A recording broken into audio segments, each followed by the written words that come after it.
God of War Ragnarok's storytelling is unartful because it refuses to trust us. Let's see how. There's an interesting moment between Ellie and Dina at the beginning of The Last of Us Part 2. They've just escaped an intense encounter with the militia, and Dina asks Ellie, "You good?" "Yeah. I thought I was fucked back there. Thanks for the save, by the way." "Of course." That quiet "of course" from Dina stuck out to me. It felt a bit off the way she said it. And as this wasn't my first playthrough, and I was journaling while playing this game, as one does, I wrote down my raw thoughts as they came. So bear with me, but here's what I wrote. I mean, what the fuck, Ellie? Dina almost died saving you, and you didn't even ask how she's feeling? It seems selfish, but it's more than that. For Ellie, watching Dina being choked while she's tied to a table was a reliving of a trauma she's trying so hard to run away from. "Please stop!" I think she don't know how to handle it, so she just pushes that conversation down before it happens. Just like Joel. She's trying to dissociate herself from her trauma, just like Joel. But how hurt must Dina be feeling? She left everything behind for Ellie, and she's already losing her. Knowing what happens, this makes me appreciate Dina even more. What's amazing to me about these 4 lines of dialogue is how much subtext and psychology is layered into them, how much they reveal the inner workings of their psyche. And I've become somewhat obsessed with this art of subtle storytelling, where a character says something mundane or inconsequential, or sometimes says nothing at all, but inside them there's a storm unfurling, impregnated with meaning for you to discover. I think this is why we love stories so much. They are like simulacrums of the real world with real human struggles but simplified complexities that we can poke and prod and take apart to make sense of if we choose to, and perhaps reach an understanding of some tiny part of what we call the human experience.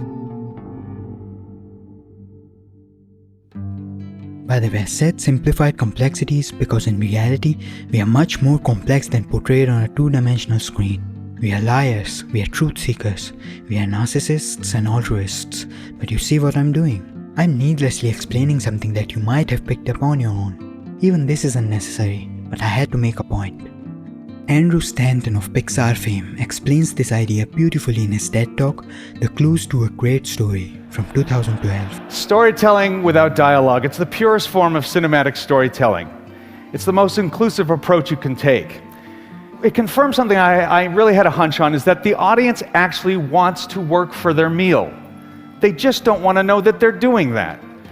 That's your job as a storyteller, is to hide the fact that you're making them work for their meal. It's this well-organized absence of information that draws us in. Make the audience work for their meal. He further gives an analogy to hone in on it. And we would call this the unifying theory of 2 + 2. Make the audience put things together. Don't give them 4, give them 2 + 2. It's a simple concept, and if you've seen the ending of No Country for Old Men, you know exactly what it means. That whole movie symbolizes this idea of trusting your audience. That there exists an unspoken contract between the writer and its audience which says, if you pay attention and immerse yourself in my creation, I promise you will find something meaningful in it. The writer knows too much about the world and the characters they are creating, and it's palpable to let it all out and be known to the world that subsists beyond them. But they have to be crafty about it. If they do it haphazardly, it might break the gameplay loop of solving a puzzle, then reflecting upon it, that unfolds in our brain as we watch, read, or play a movie, novel, or a video game. So, God of War Ragnarok, storytelling. Let's see. Ragnarok talks about prophecy. Prophecy. Prophecy. Prophecy. Prophecy. Prophecy. Prophecy. Prophecy. Prophecy. Prophecy. Prophecy. Prophecy. Prophecy. Prophecy. Prophecy. Prophecy. Prophecy. Prophecy stuff. Prophecy. Speak no more of prophecy. Prophecy!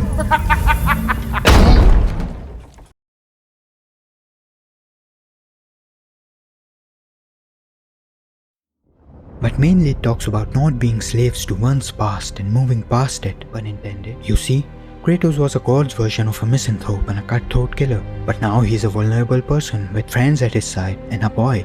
The boy with whom he formed a bond in the last game, he now has to let go of, as the boy wants to form his own identity by making mistakes and screwing things up. And what this game does best is connect us with Kratos' primal want to keep his son close to him. Because what he says to Atreus at the end hits hard, man.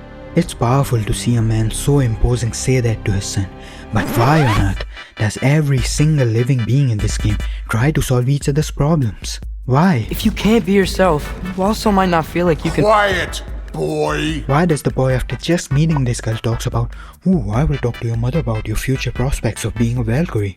And why do they have the most obvious shit to say? Like, You'll always be angry! I just don't understand why they feel this need to fill in time with senseless dialogues. But where Ragnarok's moment-to-moment narrative bridge collapsed for me is when Kratos and Freya started talking. For the context, Kratos killed Freya's son to save her, and now she wants revenge. But the exciting thing about their dynamic is that he has moved past the very ideas she's after. So watching them reconcile their relationship must be very interesting, right? So is it? I don't know. Let's see how they did it. So Freya's turned herself into a bird for obvious reasons, and Kratos is on a walk with her, when suddenly he starts talking about his time with loss and vengeance and... Yet, the guilt remained. Can you please just shut up and kill things?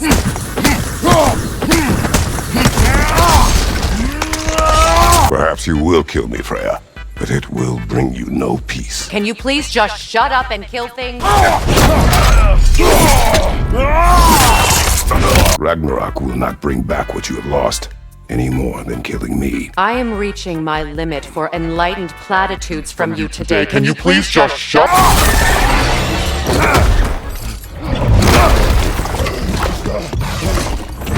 I know what you're doing. Oh shit, she knows. Trying to play on my sympathies in the hope I let you live.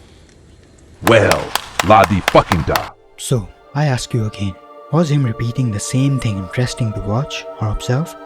I don't think so. I believe it's the most cookie-cutter way they could have done their relationship, where everything is in your face and you have to put little to no thought into understanding them. But this is nothing. At the end of this sequence, she literally tells him, with words, that she's deciding whether to kill him or let him go. And then, in a fit of rage, she starts soliloquizing. What pains me is there are hints of brilliance in there. Because after shaking hands, Kratos lets out a huge breath of relief, which makes you think how much his choice was weighing on him, and how much her forgiveness meant to him. No amount of words could have conveyed so powerfully what Christopher Judge said there. This might seem like an unnecessary nitpick to pay attention to in a video game, but since The Last of Us, almost every AAA game tries to be an HBO drama, so why not hold them up to that standard? And how is this any different from gamers complaining about open world games that are not structured to be open? We like puzzles, we can't help but get drawn to them. We expect them to be solvable, and when that expectation is not delivered, we feel robbed of that experience. Speaking of drama, do you wanna see a character work through their internal conflict and reach a resolution in real time done elegantly in a video game with a similar budget to God of War Ragnarok? Watch this.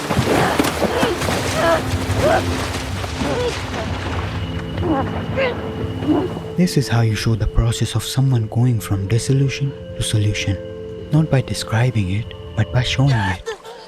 The more you pay attention to Ragnarok, the more it breaks that unspoken contract and takes the easy way out. Where in one scene a character wants you dead, in the next, they're negotiating your life with their kid. Where the core beliefs of someone are changed in a couple of dialogues. And it shouldn't matter if it's realistic or not, it's just not dramatically interesting. It robs you of your curious mind. It excludes you from building your own narrative. Earlier, the scene we saw of Ellie, people are still debating about why she did what she did, still arguing whether it was consistent with her character and emotional state or not, making their own narratives around it, justifying their own versions of Ellie. And to me, that is the beauty of good storytelling. We take something unique out of it, our subjective interpretation.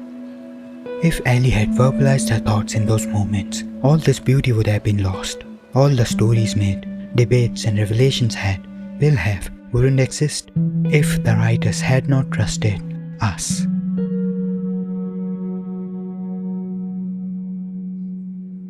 And absorb and receive what they're being given in that 3.5 minutes.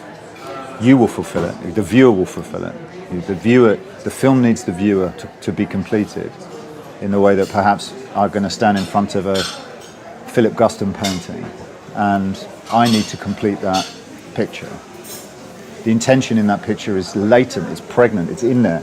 It's up to me to receive it.